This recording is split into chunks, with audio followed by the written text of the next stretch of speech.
So the two extremes that most of us experience are either I have to think I'm the best, I'm the best in the world, I can crush anyone, like I'm like gonna show everyone what I'm like. Or most of us experience the other extreme, which is I'm the worst. I'm the stupidest, I'm the dumbest, I'm the most worthless, I'm the biggest loser. Notice how that's both ego. Really? Ego, yes. Why is the negative So ego? the ego wants to be the best of the best, or the ego wants to be the worst of the worst. The ego won't accept being in the middle. Really? The ego wants to feel the deepest sense of being the lowest.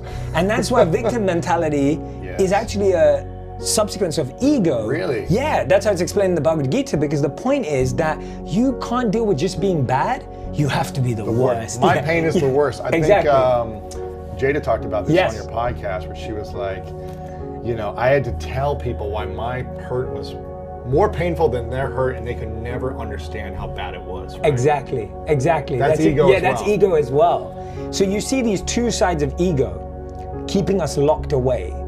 And so the only way to get with that, and the only way to balance it and bring it all into one, is genuine self-honesty. Honesty is the best place to be. And the best thing about honesty is, I'm really good at this, I'm really average at that, and I'm really bad at that.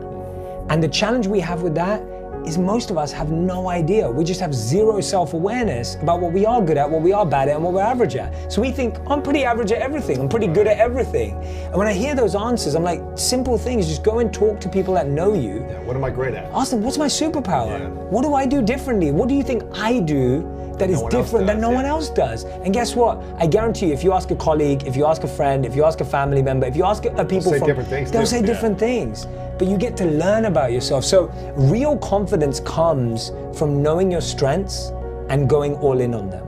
Your confidence does not come from just standing up the right way or just saying the right stuff to yourself. Body language only. And that's important. I'm a big believer in all of that, but what I'm saying is that doesn't build real confidence. Real confidence comes from thinking, I'm really good at this, I know I can do this, and I love doing it. And really, this is the most important bit. Confidence comes from serving other people. When you see the impact you have on others, and this is the biggest issue, the reason why we have such low self-esteem today in the world is because people are not serving others. So they don't see the profound impact they have on others. When you put out a video or a podcast and people tag you on Instagram and they say, Lewis, you stopped me from depression, or you helped me out of a divorce. Or people, when they watch my content, they'll be like, that stopped me from committing suicide, or whatever it is. When you see that, you get such a deep sense of self-worth that you matter. And guess what? Everyone matters. Whether you matter to 1 people or 1 million people, everyone matters. But if you see your impact on someone's life, you will feel such a deep sense of self-worth. And so whether you're serving at giving out free food, or whether you're serving at a local charity place, or whether you're serving through your work, serve, because when you take that step, you get a boost of self-esteem. But why do so many of us live in fear and desire mode as opposed to duty and love mode? Why is that? Like, why are we still focused on self as opposed to service? It's conditioned, right? I've said this before, that we're wired for generosity, but we're educated for greed. I think I just said it to you 2 years ago when I was on the podcast. And it's like, and when I said that in the statement, it was, and it's so true. We're wired for generosity, but we're educated for greed, because what happens is, when we're kids, you'll see kids share, go out their way, they want to share. It's part of my candy bar, whatever, right? Yeah. And then as we get older, we're told that there's less. And this is what the key is. As we get older, we're told there are finite numbers of how many kids get made on the basketball or baseball team. We're told there's a finite number of college spaces. We're told there's a finite number of how many tickets there are. We're told there's a finite number of people that are successful. Guess what? In the theater of happiness, there are infinite and unlimited seats. And there is a seat with your name on it. That's so good. There is a seat with your name on it in the theater of dreams, in the theater of happiness. But you think that because you think that there are only 100 people allowed in, that if someone else makes it before you, that you don't get in. And guess what? Is there a cap on how many billionaires there are in the world? No. Is there a cap on how many millionaires there are in the world? No. Is there a cap on how many happy people there are in the world? No. And that's why I really am encouraging Forbes. I want Forbes, forget printing a rich list, print a happy list, print a service list, print a list of who is serving. We should do that. We should do that. Who is serving the most in the world. Wow. Right? That'll be competition based. Yeah, sure. I gave more than you gave. Yeah, and that's why it should be service based on time, energy, and money. Because we should start showing how much time people give, how much energy people give. Mother Teresa, I don't think she gave any money to her charities. Right. But she gave a lot of time and energy. Yeah. You know, you look at all the people who made a change in the world, Martin Luther King, Gandhi, like, they may not have given a lot of money to stuff. Yeah, they gave time and energy. You don't have to give resources, but your resourcefulness, your love, your time, your focus, your attention, your compassion. Love that. Resourcefulness of the heart, not of the wallet, I think is Love key. that. And you don't need to have a lot of money to make a big impact. You don't. And this is the training. See, we've been educated for greed because we've been told everything's limited. There's limited number of this, limited number of this, number. And every time you play in numbers, and I think it was Bob Marley who said it, but every time you play in numbers, you'll always be dissatisfied because guess what? Someone's always have more. Someone's always gonna have more. I was speaking to a friend recently, and this friend was telling me that he bought a home, which is very expensive. Yes. Very, very expensive. And he went to a party at someone else's house. And he told me that when he was getting a tour of this party, he found out that this person had a painting on his wall which cost the amount his house cost. Shut up. And so he was joking with me. He was like, that guy's painting in the house. He's got my house on his wall. Wow. And that just puts things into perspective. And you think about that, like, and then you look at someone like Jeff Bezos and you think, oh, well, he's the richest man in the world, but does he have the most fame? No, he doesn't. Right. Does he have the most beauty? Subjective decision. Does he have the most strength or power? Maybe not. And so no one has the most of everything. So when you measure yourself by numbers, you'll always be second, third, fourth, fifth in something. And I think by measuring yourself by needing to have the most of anything is probably a recipe for unhappiness. Of like, well, okay, I'm not gonna have the most of anything, but I'm gonna have the most money. You're still gonna be unhappy. Totally. Even if you have the most of something, doesn't mean you're gonna be happy. Totally. I think it was Albert Einstein who said it best, that not everything that can be counted counts, and not everything that counts can be counted.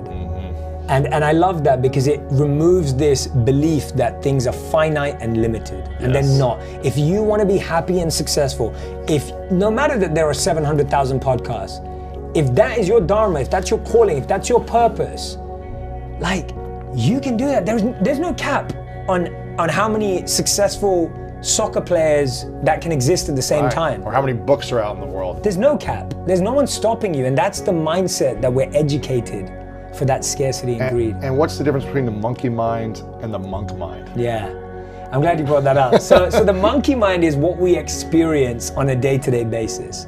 The monkey mind is restless. The monkey mind is jumping from branch to branch. The monkey mind's trying to find a bigger banana. The monkey mind is constantly just like feeling flustered, dissatisfied, scarce, and overthinking everything.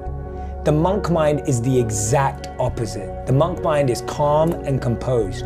The monk mind knows to be focused and aware. The monk mind knows. So everything in this book and everything that we're talking about is the transformation from the monkey mind that we experience to the monk mind. The monkey mind is almost the enemy to the monk mind. It's the opposite. Yes.